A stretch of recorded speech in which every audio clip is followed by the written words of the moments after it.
Hoje, a gente vai mergulhar em um dos mistérios mais curiosos e polêmicos do Peru: as Pedras de Ica. Elas basicamente contam uma história que vira de cabeça para baixo tudo que a gente aprendeu sobre o nosso passado. E a pergunta que essas pedras jogam no ar é simplesmente chocante.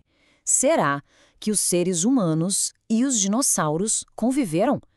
É uma ideia que vai contra tudo que a ciência diz, mas é exatamente isso que as gravuras parecem mostrar. Tá, mas o que são, afinal, essas Pedras de Ica?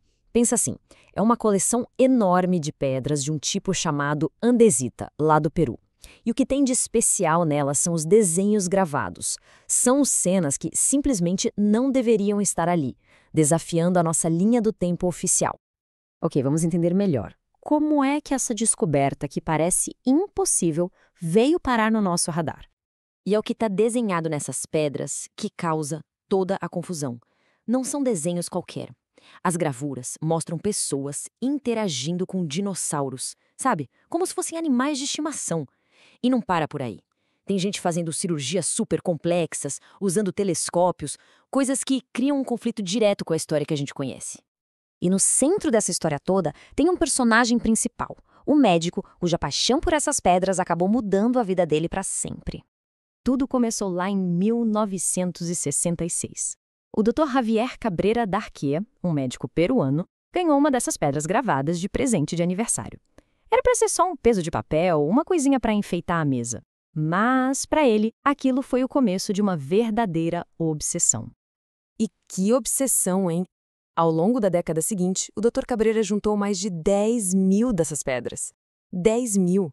É um número impressionante que já dá uma ideia do tamanho da dedicação dele a essa causa. Mas o Dr. Cabreira não era só um colecionador. Ele foi muito além. Ele largou a carreira de médico, abriu um museu só para exibir as pedras e até escreveu um livro defendendo a teoria dele. E que teoria? Para ele, as pedras eram uma espécie de biblioteca, deixada por uma civilização super antiga e muito avançada. Não era um hobby, era uma missão de vida. Tá, mas de onde vinham todas essas pedras? A resposta para essa pergunta leva a gente até um fazendeiro da região e a uma série de histórias que não batem muito bem uma com a outra. A versão do Dr. Cabreira era que as pedras vinham de um fazendeiro chamado Basílio Uchuia. A história oficial, contada por ele, era que o Basílio tinha encontrado as pedras numa caverna secreta, um verdadeiro tesouro arqueológico escondido. E é aqui que a história dá um nó. Em 73, o tal do Basílio confessou que ele mesmo tinha feito as pedras, que era tudo falso. Mas, pouco tempo depois, ele voltou atrás, desmentiu tudo. Aí, em 77, ele apareceu num documentário da BBC mostrando como ele fazia as gravuras usando uma broca de dentista. Para fechar, em 96, depois de ser preso, ele admitiu de novo, era tudo fraude. Que confusão! Então, no fim das contas, a gente fica com duas histórias que não poderiam ser mais diferentes.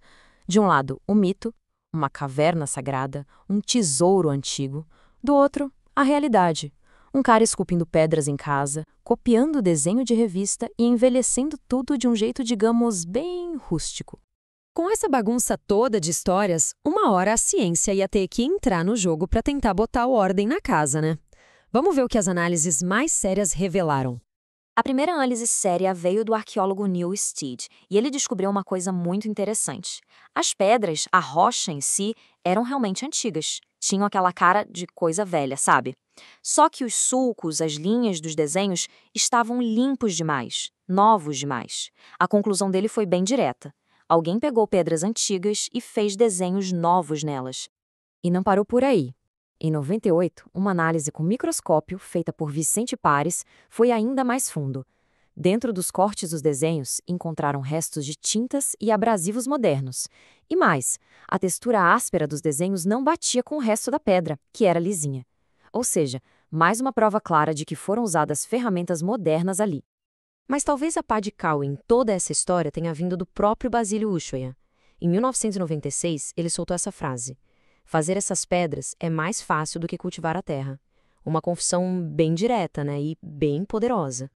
Então, depois de tudo isso, o que fica dessa história toda?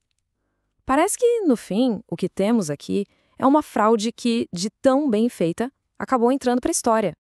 Depois de todas as análises das confissões, do vai e vem, Hoje, a ciência não tem muita dúvida. O consenso é que as pedras de Ica são, sim, uma fraude. Uma fraude moderna, muito inteligente e super bem elaborada, mas ainda assim, uma fraude. E o mais irônico é que a história não acabou quando a farsa foi descoberta. Muito pelo contrário. Hoje em dia, lá em Ica, os artesãos locais continuam fazendo e vendendo pedras parecidas para os turistas. A fraude virou um souvenir, uma parte da cultura e até da economia da cidade. E isso tudo acaba levantando uma pergunta maior, né? Por que a gente gosta tanto dessas histórias de mundos perdidos, de passados impossíveis? O caso das pedras de Ica, talvez, diga mais sobre a nossa vontade de acreditar no extraordinário do que sobre qualquer civilização antiga. Fica aí a reflexão sobre o que é verdade e o que a gente quer que seja verdade.